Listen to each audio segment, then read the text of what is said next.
বেশ কিছুদিন ধরে চলা জল্পনার শেষ হলো।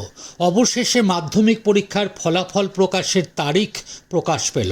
পশ্চিমবঙ্গ মধ্যশিক্ষা পর্ষদ থেকে জানা গেছে, আগামী 2রা মে বৃহস্পতিবার প্রকাশিত হবে এবছরের মাধ্যমিক পরীক্ষার ফলাফল।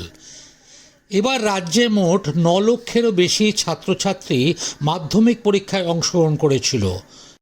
এবছরই প্রথম প্রশ্নপত্র ফাঁস বন্ধ করতে কোড ব্যবহার করা হয়েছিল। পুরো পরীক্ষা সিসিটিভি ক্যামেরার নজরদারিতে সম্পন্ন হয়েছে। আশা করা হচ্ছে 2রা মে মাধ্যমিক পরীক্ষার ফল প্রকাশিত হওয়ার পর পরীক্ষার্থীরা অনলাইন এবং অফলাইনে তাদের রেজাল্ট জানতে পারবে। ওই দিন সকাল 10টায় ফল প্রকাশের পর ছাত্রছাত্রীরা অনলাইনে রেজাল্ট দেখতে পারবে।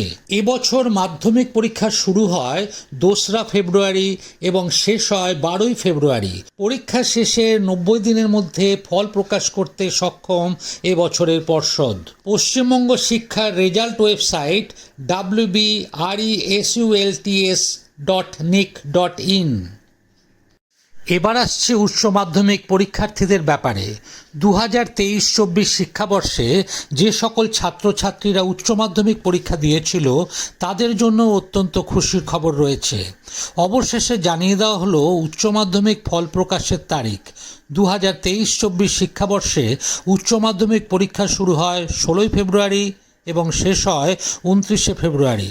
শিক্ষা দপ্তরের পক্ষ থেকে জানানো হয়েছে, উচ্চ মাধ্যমিক পরীক্ষার ফল প্রকাশ পাবে 8ই মে 2024 বুধবার।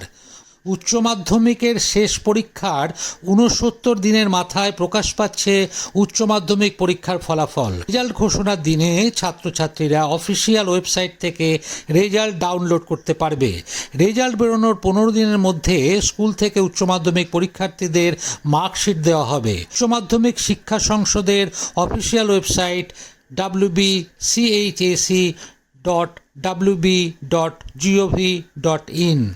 মাধ্যমিক এবং উচ্চ মাধ্যমিকে খাতা দেখা, নম্বর আপলোড প্রভৃতি বিভিন্ন প্রক্রিয়ায় পরিবর্তন এসেছে। উভয় ক্ষেত্রে মানুষের শ্রমের সাথে সাথে কম্পিউটারের সহায়তা নেওয়া হয়েছে পুরো মাত্রায়। ফলে ভুল হবার সম্ভাবনা আগের থেকে কমেছে বলে মনে করা হচ্ছে। প্রসঙ্গত জানিয়ে রাখি, আগামী বছর 2025-এ মাধ্যমিক পরীক্ষা শুরু হবে 14ই ফেব্রুয়ারি এবং শেষ হবে 24শে ফেব্রুয়ারি, এবং উচ্চ মাধ্যমিক পরীক্ষা শুরু হবে 3রা মার্চ এবং শেষ হবে 18ই মার্চ। ভিডিওটা ভালো লাগলে সাবস্ক্রাইব করো আর বন্ধুদের সাথে শেয়ার করতে ভুলো না। ধন্যবাদ, সবাই ভালো থেকো।